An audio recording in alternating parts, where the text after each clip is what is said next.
The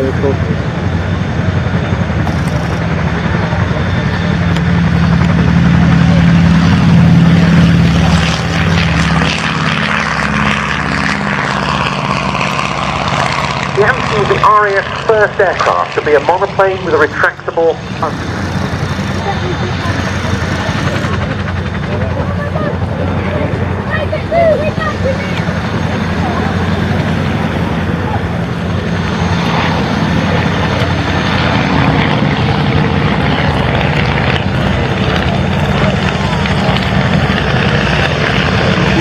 and the frontline exploits of this aeroplane. As a Dunkirk in May 1940, it was flying coastal patrols in these already obsolete aircraft to provide reassurance to the troops awaiting evacuation.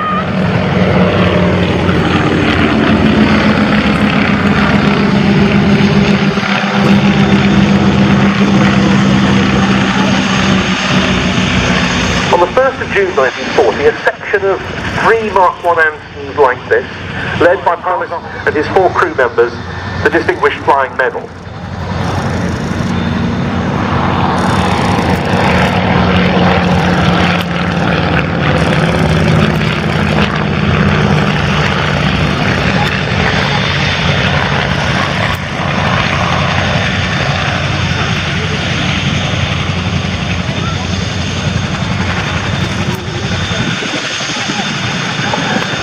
The Anson was obsolete on the front line when aircraft like the Lockheed Hudson and the Armstrong Whitworth Whitley arrived.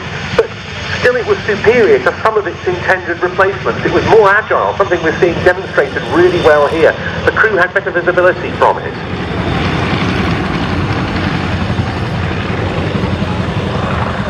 Back again, much to the pleasure of the crews.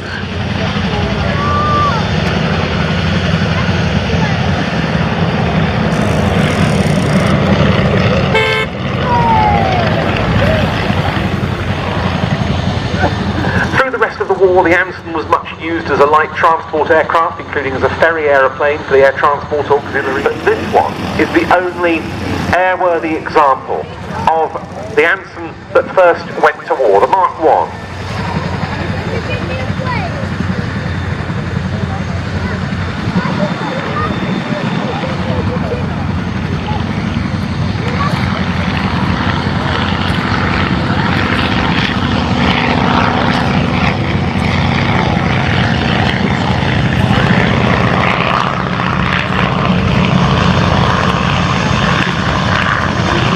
It was built at the AVRO plant at Eden near Leeds in 1943. It went on to serve with the Royal Australian Air Force. It made its first flight from Nelson Airport on the 17th of July 2012.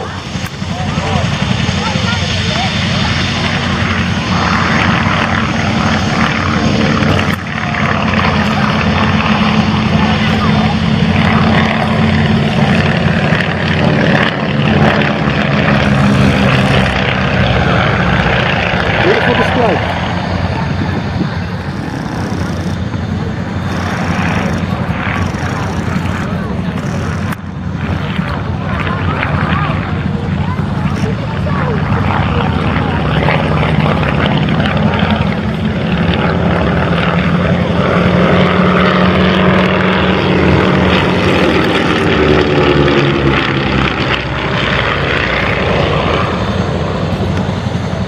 Only Pilot Officer L.H. Edwards survived, becoming the first RAF prisoner of war of the 1939-45 conflict.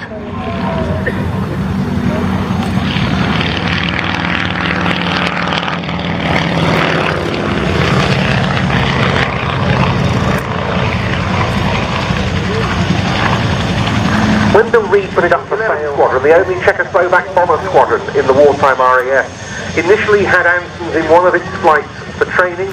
Some Czechoslovaks flew them on anti-submarine patrols with Coastal Command. The early post-war Czechoslovak Air Force flew Ansons as light transports. It's gone to a very good home indeed with RAF Station Czechoslovakia. What a superb aeroplane, Andy. Gloriously flown by Richard Santos, its owner. I'm almost lost for words.